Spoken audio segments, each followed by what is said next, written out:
ఒక రుద్రుడు అనేక రుద్రులుగా అవడాన్ని ఏకస్సన్నపి కార్యకారణ చిదాకారైస్త్రిభిర్యోష్టధా త్రేధా కేవలమేకధా చ నిఖిలం విశ్వంచరం చాచరం స్వాతంత్ర్యేణ బిభర్తి తస్య కురుతే జన్మాదితం భాసయన్నంతర్వ్యాప్య బహిశ్చ దేవ భవతే సాంబాయ తుభ్యం నమః.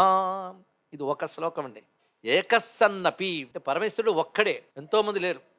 కనుకనే వేదము కూడా పరమాత్మ ఒక్కడే అని చెప్తుంది. చాలామంది అంటుంటారు దేవుడు ఒక్కడే, హిందువులకు మాత్రం అనేక మంది దేవుళ్ళని.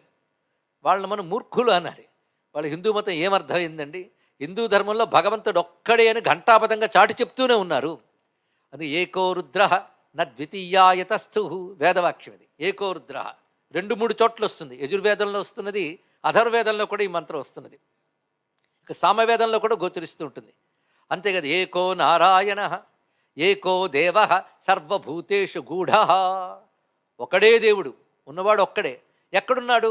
సర్వభూతేషు. అది దేవుడు ఒక్కడే ఉన్నాడంటే మిగిలిన వాళ్ళు ఏమంటారంటే పరలోకమునందు ఉన్నాడు అంటారు. మనమంటాం ఒకడే దేవుడు అందరిలో ఉన్నాడు అంటాం. అది తేడా అండి భారతీయ సంస్కృతి.